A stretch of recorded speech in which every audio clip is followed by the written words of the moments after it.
The scent of baking bread still clung to the kitchen air, a ghost of the morning's domesticity.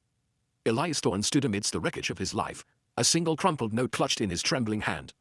"I can't do this anymore, Elias. I deserve more. Julian understands." Victoria, his wife, gone.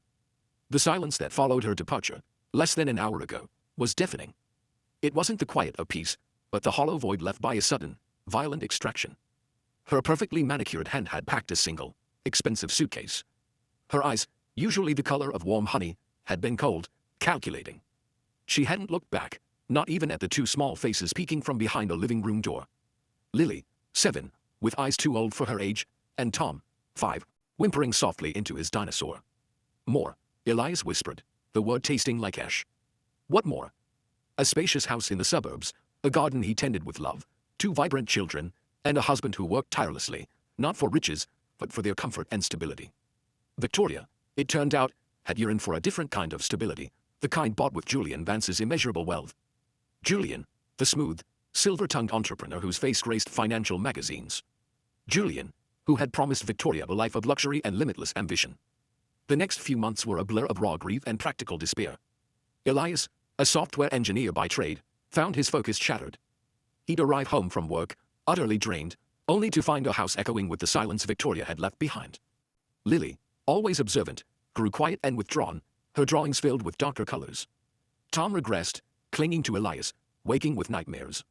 Elias had been a good father, but he hadn't been both parents before. The struggle was immense. Juggling deadlines with school pickups, cooking nutritious meals while battling his own emotional exhaustion, explaining Victoria's absence to 2 heartbroken children, it all chipped away at him, leaving him hollowed out. Friends offered pitying glances and awkward help. His parents, heartbroken for their son, lived states away. He tried to contact Victoria. Emails went unanswered. Calls were blocked. Once, desperate, he'd driven to the opulent address he'd pieced together from a society column featuring Julian Vance's latest acquisition. He'd seen Victoria, laughing brightly on a sun-drenched balcony, a diamond glittering on her finger, her arm entwined with Julian's. He'd driven away, the image seared into his mind, the anger a hot, corrosive acid in his veins. 5 years crawled by. The raw wound of abandonment slowly scabbed over, though the scar remained, a constant ache. Elias, through sheer force of will, rebuilt their lives. He enrolled in evening classes, meticulously learning about financial markets, investment strategies, and corporate structures, areas far removed from his coding expertise. He needed to be more, needed to provide more, needed to protect. The children were his universe. Lily, now 12, was fiercely independent, her intelligence sharpened by adversity. Tom, 10, was still sensitive, but his laughter now often filled the house. Elias watched Victoria from a distance, through the polished lens of social media and business journals. She was thriving, it seemed. Her picture often appeared beside Julian Vance's, a radiant, impeccably dressed figure at charity galas and exclusive events.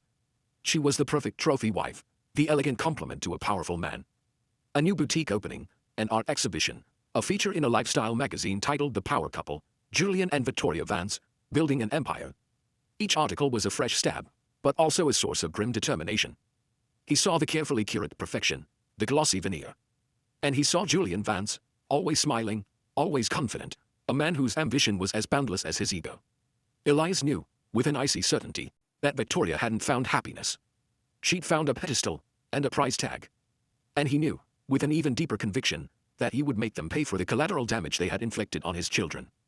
The seed of revenge had been planted years ago, a tiny, insidious thought. Now, it had grown into a fully formed, intricate plan. The catalyst wasn't a single event, but a slow accumulation of fuel. A particularly saccharine profile of Victoria, extolling her contributions to Julian's empire, despite her having no discernible professional background.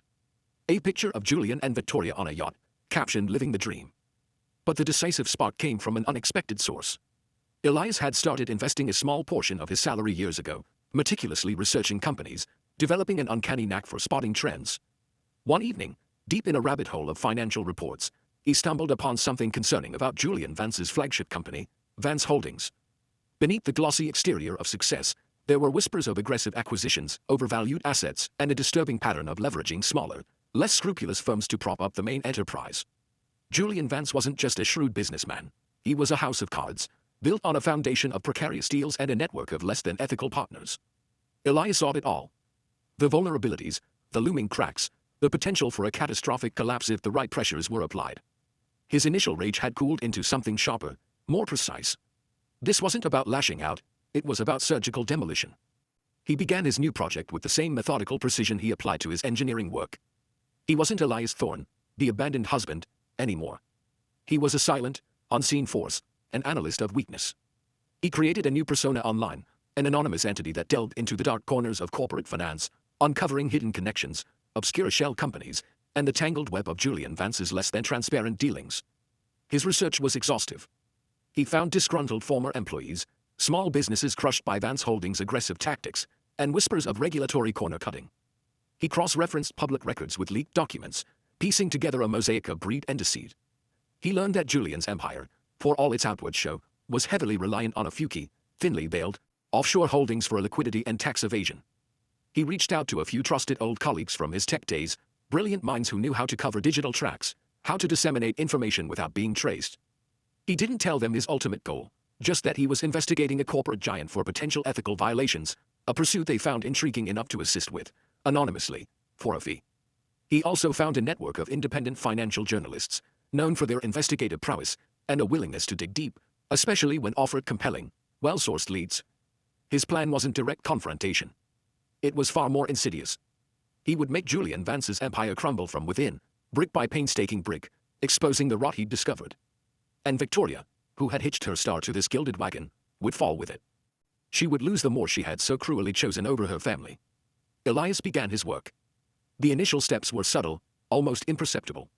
He planted seeds of information in various financial forums, anonymous tips to obscure bloggers known for breaking niche market news. He highlighted peculiar trading patterns, questioned the sudden acquisition of a failing regional bank, and pointed out the unusually high leverage ratios of Vance Holdings subsidiaries. These were not direct accusations, merely astute observations, disguised as amateur speculation. Slowly, the whispers began to grow. Financial analysts started to take notice, their algorithms flagging unusually high short interest in Vance Holdings shares. A few minor articles appeared, cautiously questioning Julian Vance's rapid expansion. Victoria, meanwhile, remained blissfully unaware. She was too busy currying favor with the city's elite, planning extravagant parties, and selecting designer gowns. She was the picture of contentment in her gilded cage, utterly absorbed in the trappings of her new life. Julian, however, began to show the cracks. He was often on the phone, his face taut, his smile less frequent. Elias escalated. He meticulously compiled a dossier of Vance Holdings' most egregious practices, a pattern of insider trading, the deliberate suppression of a promising competitor, and a series of dubious loan applications that had been pushed through using questionable collateral. This information, carefully anonymized and distributed through his network, found its way to a prominent investigative journalist known for bringing down corrupt corporate giants. The first major blow landed with the force of a hammer. A scathing expose, published simultaneously in a national financial newspaper and a reputable online journal, detailed Vance Holdings' intricate web of shell companies and its aggressive, often illegal, tactics. The article, meticulously researched and heavily sourced, painted Julian Vance not as a visionary entrepreneur, but as a ruthless opportunist. The market reacted swiftly. Vance Holdings stock plummeted. Investors panicked. Regulators announced an immediate investigation. Julian Vance, for the first time, looked truly rattled. He held a press conference, attempting to dismiss the reports as baseless attacks and corporate espionage. But the evidence Elias had provided was irrefutable. More damning revelations followed. Former employees, emboldened by the expose, came forward with their own stories of intimidation and fraud. Lawsuits started piling up. Through it all, Elias maintained his anonymity, a ghost in the machine. He watched from a distance, the satisfaction a cold, hard knot in his gut. He saw Victoria's face in the news reports now, not smiling and radiant, but strained, her eyes wide with a dawning horror. She was always by Julian's side, but her customary poise had vanished, replaced by a brittle anxiety. The final, crushing blow came from the IRS, armed with Elias's meticulously compiled data on Vance Holdings' offshore tax evasion. Julian Vance was indicted. His assets were frozen. His empire, built on a shaky foundation of lies and ambition, crumbled into dust. The lavish penthouse, the yachts, the private jets, the entire opulent lifestyle Victoria had chosen, evaporated overnight.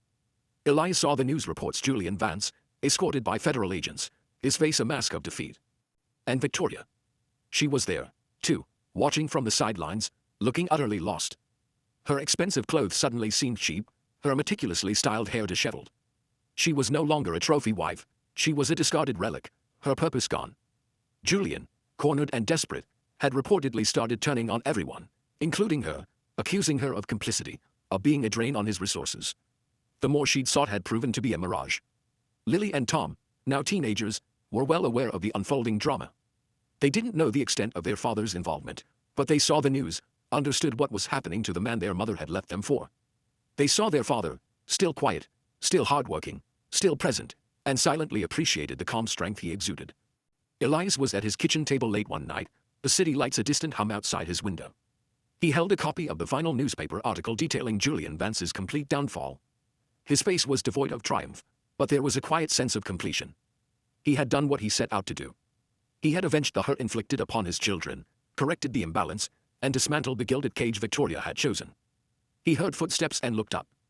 Lily, now 15, stood in the doorway, a thoughtful expression on her face. She often stayed up late, reading. "Dad," she said, her voice soft. "That's him, isn't it? Julian Vance?"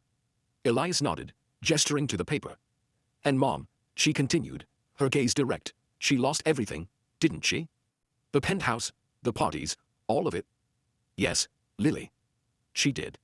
Lily walked over, gently taking the paper from his hand, her eyes scanning the reports of asset seizures and public humiliation. Do you ever wonder if she regrets it?" Elias looked at his daughter, her intelligent eyes holding a depth that both proud and pained him. "I don't know, Lily," he said, truthfully. "And after all this time, I don't think it matters." He paused, then continued, meeting her gaze. "What matters is that we have each other. We built something real, something that can't be bought or taken away. A home. A family." Lily folded the newspaper, placing it down beside him. She leaned in, resting her head briefly on his shoulder. "Yeah," she whispered. "We did." In the quiet aftermath, Elias felt the knot of resentment finally unravel, not entirely gone, but loosened. The revenge hadn't brought back the years, nor erased the pain.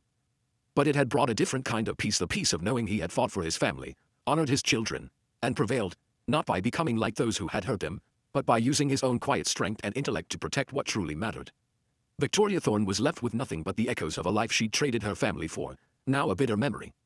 Elias Thorne, however, had his children, his home, and the quiet dignity of a man who had faced the storm and built something stronger, more enduring, from the wreckage.